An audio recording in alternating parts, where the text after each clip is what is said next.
It's Lawrence Burchett with Reality's Edge. A few weeks ago, I put a call out for people to send me some creepy stories, true stories or fiction, either one. And we finally got our first one. The writer the writer asked to remain anonymous, therefore we'll just go ahead and say thank you to the anonymous writer, and we'll go ahead and get started with this creepy story. The day started like any other day. It was early summer, and the temperatures were mild, and it was a bright, sunny day, just weeks before the 4th of July. I stopped by an old hometown cafe that sat next to the interstate, which also was a 24-hour convenience store for truckers to be able to grab a bite to eat and maybe park for the night. There was an old man who was clearly hitchhiking and in need of a hot meal. Although he never asked once anyone for anything, deep inside, I felt as though he needed something to eat. So I went outside and asked him if he would like to join me for a meal. He had a slight smile and stated that he would appreciate it and followed me inside. I sat across from the gentleman for a while. The old man talked about how he was on his way home, traveling north to meet his family for his upcoming birthday. My meal arrived quickly since I had ordered before. I had asked him to join me. So, since I had other errands to get done about 20 miles north in a larger town, I finished my meal, shook the man's hand, and moved on with my day.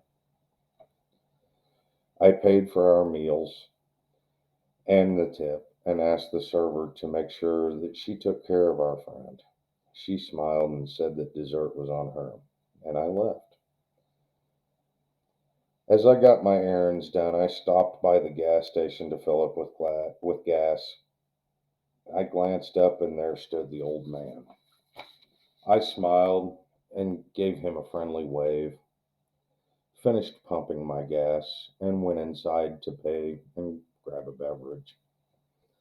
It wasn't very busy that night at the gas station. The parking lot was basically empty. So I did wonder how the gentleman had made it that distance when he hadn't even received his meal when I left the cafe 20 miles south. I figured he must have gotten a ride, so I shrugged it off. I walked outside and went around the corner to wish the man well on his journey, and he was nowhere to be found. Other than myself and the employees, no one had came into the store parking lot that I had noticed. It felt a little strange, but I got back to my car and left. 3 days later, I'd stopped by the same cafe. The same waitress was working. She said the old man really appreciated my kindness. I told her that I'd seen him in the town to the north a little later that day, and her face went white.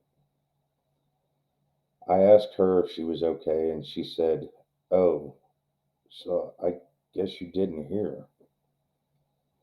After the man had eaten, he was walking up the interstate and he was hit and killed by a drunk driver about 30 minutes after he left. My blood froze and an uneasy feeling came over me. I had realized at that point that I had seen the gentleman's ghost.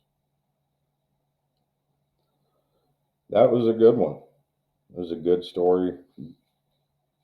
Couple of good stories there. General human kindness and, well, a ghost story to boot. So, if there's anything to be learned, a little bit of human kindness goes a long way, and we may even see it in the afterlife. If you like this video, hit the thumbs up. If you're a new subscriber or a new listener, subscribe, hit the subscribe button. ring the bell, get notified, share this with your friends. And if you have any stories, send them in. I would love to read them. This story here from our anonymous listener, it's a great story.